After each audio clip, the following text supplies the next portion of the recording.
Hi student, मैं बहादुर सिंह निमेश MJF senior secondary school के YouTube channel पे आपका स्वागत करता हूं। जैसा कि आप जानते हैं कि हमारा देश इस समय कोविड-19 के एक बहुत बुरी महामारी के दौर से गुजर रहा है, जिसमें हमारे देश की ही नहीं बल्कि विदेशों की भी आर्थिक स्थिति चरमरा गई है।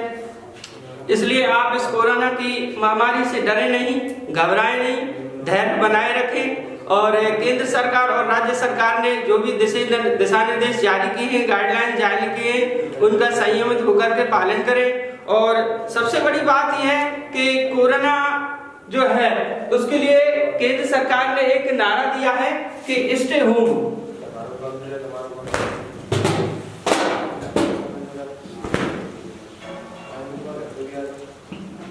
Stay home and stay safe, यानी घर पे रहिए और सुरक्षित रहिए। इसके लिए एक आयुष मंत्रालय और हमारे भारत सरकार का आयुष मंत्रालय ने भी विभिन्न प्रकार की औषधियां बनाई हैं, जिनके कारण काढ़ा बना करके आप पी सकते हैं, तो उससे भी आप कोरोना से बचाव कर सकते हैं। इसके बाद में हम बात करते हैं अपने विद्यालय की शिक्षा संबंधी। तो बहुत से गार्जियंसों के बच्चों के हमारे पास कमेंट्स आए, जिनमें बच्चों और अध्यापकों ने बोला कि हमारे बच्चों का जो शैक्षिक स्तर है वो लगातार गिरता जा रहा है, बच्चे जो पहले पढ़े थे उसको भी भूल चुके हैं। इसलिए उन्होंने कमेंट करके बताया क्यों ना बच्चों की ऑनलाइन शिक्षण कार्य शुरू किया जाए। इनको देखते हुए हमारे विद्यालय MJF senior secondary school Deeg के संचालक महोदय श्रीमान लक्ष्मण प्रसाद सैनी जी ने ऑनलाइन शिक्षण कार्य शुरू कराया है यूट्यूब चैनल के माध्यम से। और यूट्यूब चैनल के माध्यम से कक्षा 8वीं से कक्षा 12वीं तक की सभी कक्षाएं, सभी सब्जेक्ट की कक्षाएं लगातार चालू हैं, जिनको आप यूट्यूब चैनल के माध्यम से देख सकते हैं। और विशेष बात यह है कि आप जब भी हमारी वीडियोस देखें तो उनको लाइक करें, सब्सक्राइब करें और नीचे जो कमेंट्स बॉक्स है, कमेंट्स बॉक्स में भी अपनी राय दें, जिससे हम अपनी शिक्षण व्यवस्था को और अधिक बेहतर बनाने का प्रयास कर सकें। अब मैं आता हूं अपने मूल बिंदु पर। मैं कक्षा 8 की मैथ पढ़ा रहा हूं, जिसमें हमारा जो प्रकरण है वो एक चर वाले रैखिक समीकरण, ये है मेन बिंदु। तो आज हम इसको पढ़ाएंगे आपके लिए, जिसमें सबसे पहले मैं बताऊंगा कि एक चर वाले रैखिक समीकरण होते क्या है। इसके लिए क्या है कि ऐसा समीकरण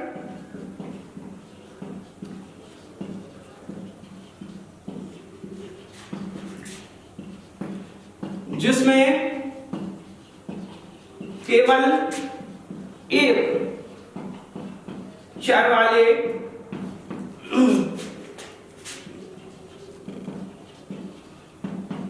व्यंजकों का प्रयोग किया जाता है,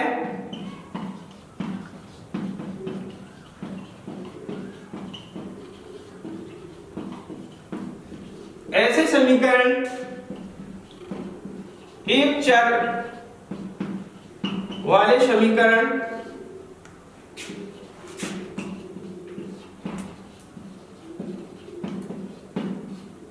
कहलाते हैं। तो सबसे पहले क्या है कि जो चीज हम पढ़ाने जा रहे हैं आपको, उसके बारे में समझना कि चर क्या है, रैखिक समीकरण क्या है। समीकरण तो जानते हैं, लेकिन यहाँ चर क्या है। तो सबसे पहले मैं बताऊंगा आपको कि चर संख्या और अचर संख्या। तो सबसे पहले आती है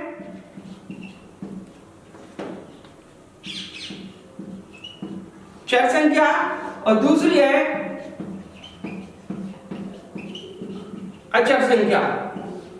तो चर संख्या में हम देखते हैं कि ये जो चर संख्या होती है वो परिवर्तनीय होती है, इनके जो मान होते हैं उनका परिवर्तन होता रहता है। और ये जो चर संख्या होती है वो A B C dot dot P Q R dot dot X Y Z, ये मान होते हैं चर संख्याओं के। और इनका मान माइनस से शुरू होता है, माइनस में भी हो सकती है, पॉजिटिव में भी हो सकती है। और जो हमारी अचर संख्या होती है वो 1 2 3 4 5 dot dot dot 100 dot 1000 dot, तो ये संख्याएं भी माइनस में हो सकती है। तो ये है चर संख्या और अचर संख्या। अब बात आती है समीकरण की कि समीकरण क्या है। जैसे x + 2 = 7, ये हमारा एक समीकरण है। तो इसमें सबसे पहले जानेंगे कि चर क्या है। तो चर यहाँ x है और केवल एक ही चर है। इसके बाद में ये दोनों अचर पद हैं और जो बीच वाला है इसको हम समता बोलते हैं, जिसको कि बराबर का निशान भी बोलते हैं, बराबर भी कह सकते हैं इसको और समता भी कह सकते हैं। समीकरण जब हम बनाते हैं या समीकरण हल करते हैं तो इसका प्रयोग करते हैं। तो यहाँ ये चर हो गया, ये दोनों अचर हो गए। जब इनको हम हल करते हैं तो इनका हम पक्षांतरण करते हैं। क्या करते हैं? पक्षांतरण। तो जो चर है उसको बाईं तरफ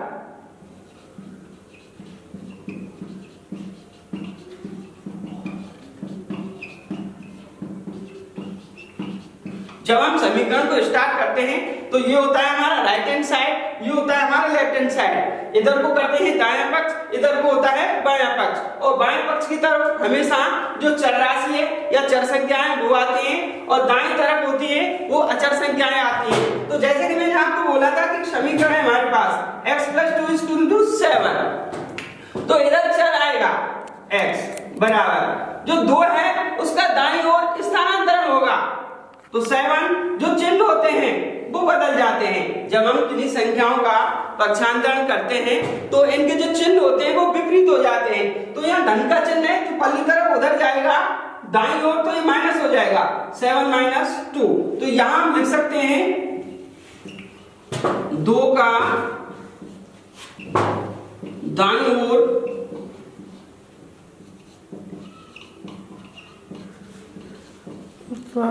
ऊपर लिखे स्थानांतरण करने पर। अब यहां से हमारा टॉपिक स्टार्ट होता है 2.1।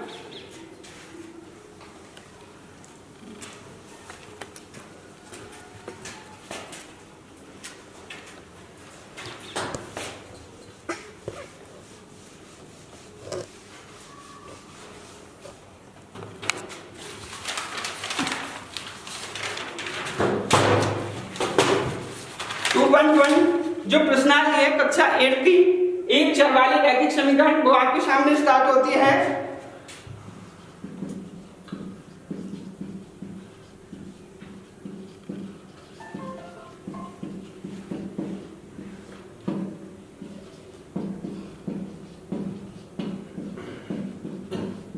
निम्न समीकरण को हल करो। तो पहला सवाल है हमारा x - 2 = 7।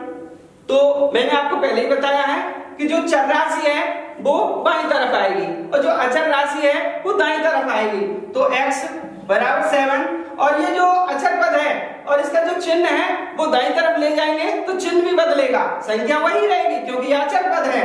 तो 7 + 2 यहां लिख सकते हैं 2 का दाईं ओर स्थानांतरण करने पर। तो x = 7 और 2 9। तो इस प्रकार से ये हमारा चर पद का चर राशि का मान आ गया। तो ये समीकरण है। अगला सवाल देखते हैं इसी क्रम में। थर्ड 6 बराबर z + 2। अब देखो इधर अचर पद है जबकि हमको करना क्या है कि चर जो राशि है उसका मान निकालना है। तो इसके लिए क्या करते हैं समीकरण में जो दे रखा है या लगा करके, क्योंकि हमें किसका मान निकालना है? चर राशि का, z का मान निकालना है। तो इस पक्ष को पूरे को इधर उठा ले जाएंगे। या करके ऐसे कर सकते हैं। अब क्या है इसको पक्षांतरण करते हैं। पक्षांतरण में z बराबर 6। अब जो प्लस का निशान है दाईं तरफ जाएगा तो चिन्ह बदल जाएगा -2। तो z = 6 में 2 गए तो 4। तो इस प्रकार से ये हमारा मान आ चुका है। इसी प्रकार से और समीकरण है। ये तो है सादा समीकरण और अलग प्रकार के समीकरण भी आते हैं जिनको अगले क्रम में बता रहा हूं आपको।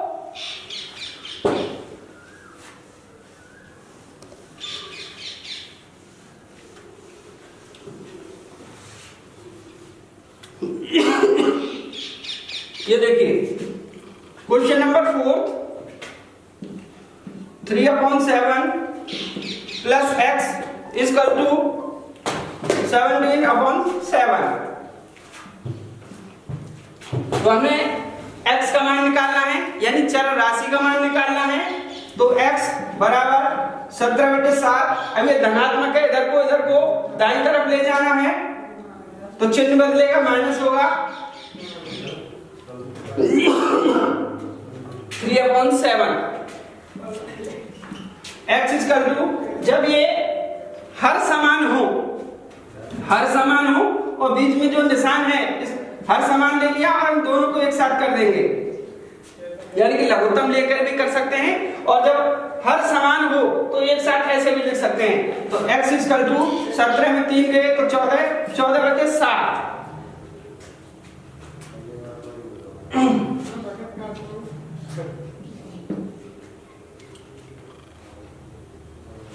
x 17/70 और 3 - 7 x इक्वल टू 7, 17 में 3 14, 14/7। और इसको काट भी सकते हैं, 7 दूनी 14, हल्का भी कर सकते हैं, 7 दूनी 14, तो x इक्वल टू 2। ये मान अब तक ये भी माना जाएगा और ये भी माना जाएगा, दोनों सही हैं। इसी क्रम में अगला सवाल,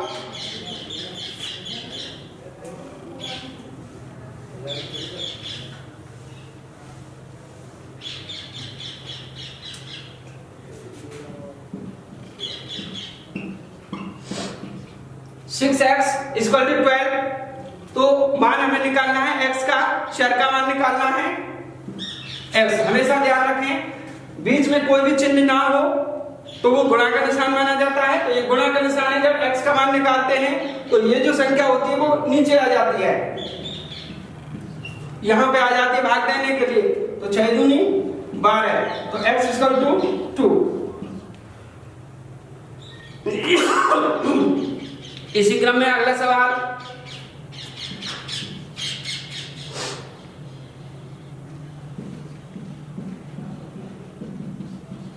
ये देखो t/5 इक्वल टू 10।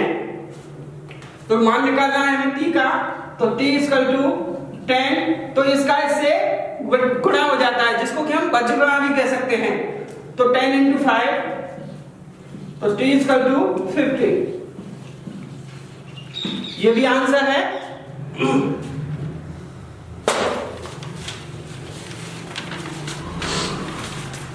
हमारे समीकरणों को आगे बढ़ाते हुए पार्ट फर्स्ट चल रहा है हमारा।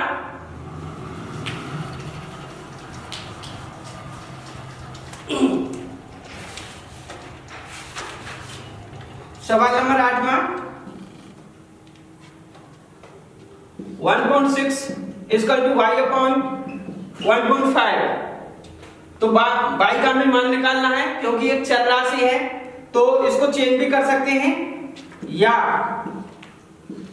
y/1.5 equal to 1.6, y equal to 1.6 into 1.5, y equal to एक साथ गुणा कर सकते हैं, 15 × 90, हासिल लगी 9, 15 × 9 135, 15 × 90, 15 × 24, ये आ गया। पॉइंट के बाद एक संख्या, पॉइंट के बाद एक संख्या हो गई 2, तो एक यहां से हटाएंगे, एक यहां से हो गए, ये दशमलव लगा देंगे, तो संख्या हो गई हमारे पास y इक्वल टू 2.4। ये आंसर आ गया हमारा।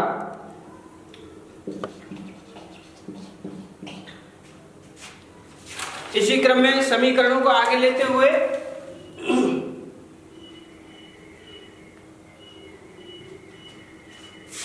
Question number 12, x/3 + 1 equal to 7/15। तो पहले हम क्या है, पक्षांतरण करेंगे, क्योंकि जो 1 है उसको दाईं तरफ ले जाएंगे। तो x/3 बराबर 7/15 - 1। अब क्या करते हैं ऐसे सवालों में, इसके नीचे 1 रख सकते हैं, क्योंकि लघुत्तम लेना है हमें। तो x/3 बराबर 15 का लघुत्तम, 15 का भाग 15 में दिया, एक बार 1 का गुणा 7 से किया, 7 माइनस 1 का भाग 15 में दिया, 15 बार 15 को गुणा 1 से किया 15, तो x/3 बराबर 15 में से 7 गए तो माइनस की 8, माइनस 8/15। अब क्या करते हैं, इन संख्याओं का बज्रगुणा कर सकते हैं इस प्रकार से, एंटी क्रॉस बोलते हैं जिसको, बज्रगुणा करेंगे क्योंकि x का मान निकालना है। पहले इस संख्या को लेंगे 15 गुणा x,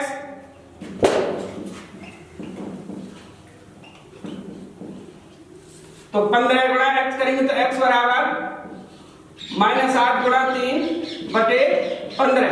मैंने आपको बताया था कि जब बीच में गुणा का निशान हो तो ये जो वाली संख्या होती है, जब चर का मान निकाल रहे होते हैं, x का मान निकालें तो ये संख्या भाग देने के लिए नीचे आ जाती है।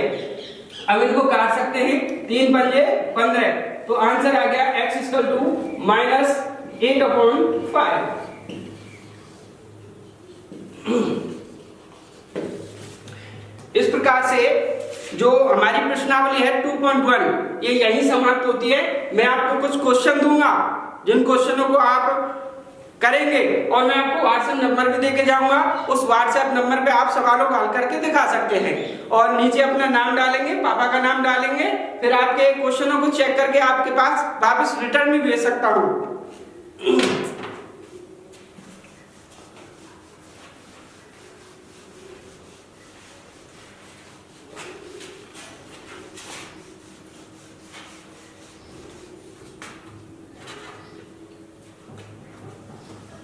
आगे क्या है, अगले जो नेक्स्ट पॉइंट है वो है हमारा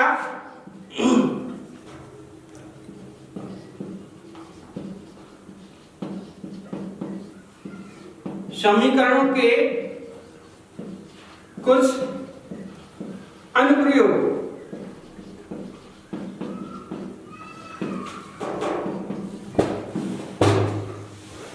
इसके लिए हम कुछ सवाल देखते हैं। अनुप्रयोग में क्या है कि एक क्वेश्चन है, एक आयत का परिमाप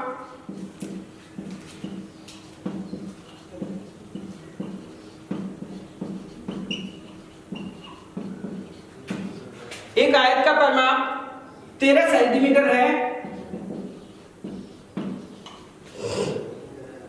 उसकी चौड़ाई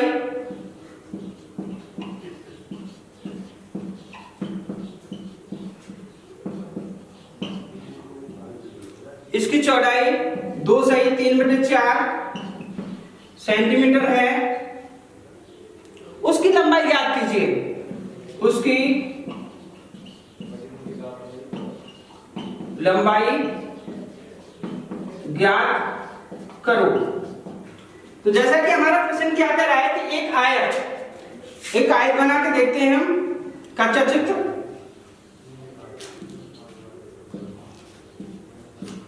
तो आयत का परिमाप है इस पूरे का, परिमाप क्या बोलते हैं, परिमाप एक प्रकार से परिधि जो होती है। एक आयत का परिमाप 13 सेंटीमीटर है, उसकी चौड़ाई इसको मान लेते हैं चौड़ाई ये है 2 से 3/4 सेंटीमीटर और ये है लंबाई, इसको हम मानते हैं x सेंटीमीटर। तो हम जानते हैं कि हमारा जो आयत है, आयत का परिमाप का क्या सूत्र है, उस सूत्र को लेंगे सबसे पहले।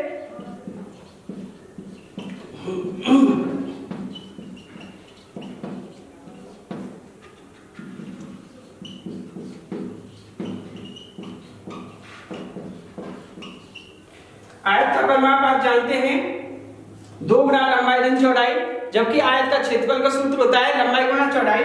तो आयत का परिमाप उसने दे रखा है 13 सेंटीमीटर, तो 13 बराबर 2 गुणा लंबाई कितनी है हमारे पास, लंबाई x है, x प्लस या मान भी सकते हैं, सवाल जब हमने स्टार्ट किया तो यहां मान सकते हैं, माना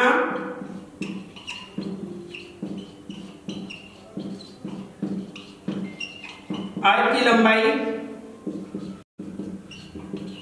x सेंटीमीटर है।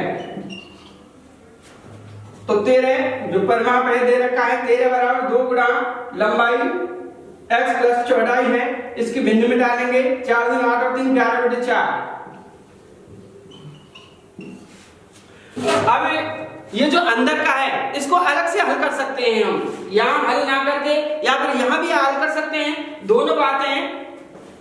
तो 13 = 2 इंटू इसका मान 1 करके लघुत्तम ले लीजिए आप 4, 1 का भाग 4 में देंगे, 4 बार 4 को गुणा x से करेंगे तो 4x प्लस 4 का भाग 4 में दिया, एक बार 1 को गुणा 11 से करेंगे 11 बार। तो सवाल आ जाता है हमारे पास 13 बराबर 2 गुणा 4x प्लस, या फिर इस संख्या को यहां काट भी सकते हैं, या फिर इसका इसमें भाग गुणा कर सकते हैं, इसका इसमें गुणा कर सकते हैं। देखिए इसका गुणा इसमें करेंगे तो 13 चौका 52 बराबर इसका गुणा इसमें कर दीजिए, दोनों में 2 चौका 8x प्लस 2 को गुणा 11 में करेंगे 11 दूना 22। अब हमें किसका मान निकालना है, x का, यानी कि चर का मान निकालना है। तो 8x या करके 8x प्लस 22 इक्वल टू 52। इस सवाल को क्या है मैं यहां कर रहा हूं क्योंकि यहां जगह ना होने के कारण, यहां देखिए इसको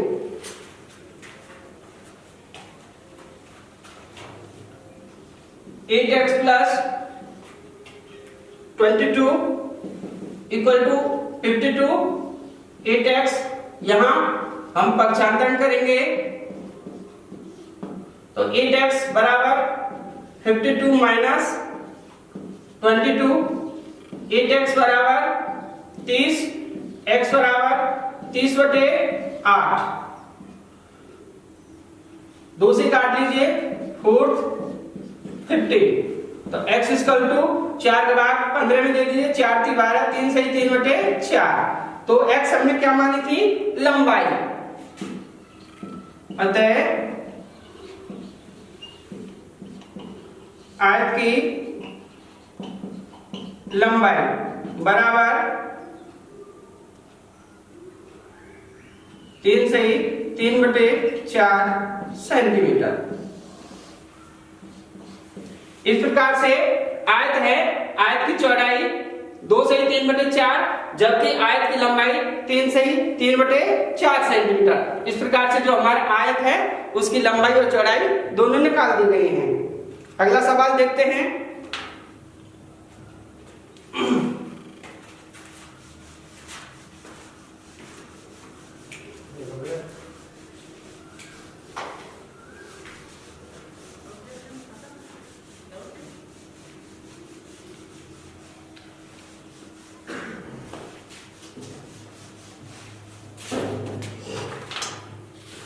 एक सवाल और देखते हैं, फिर हमारा टाइम समाप्त हो जाएगा। एक सवाल और देखिए, इससे आगे कल देखेंगे हम।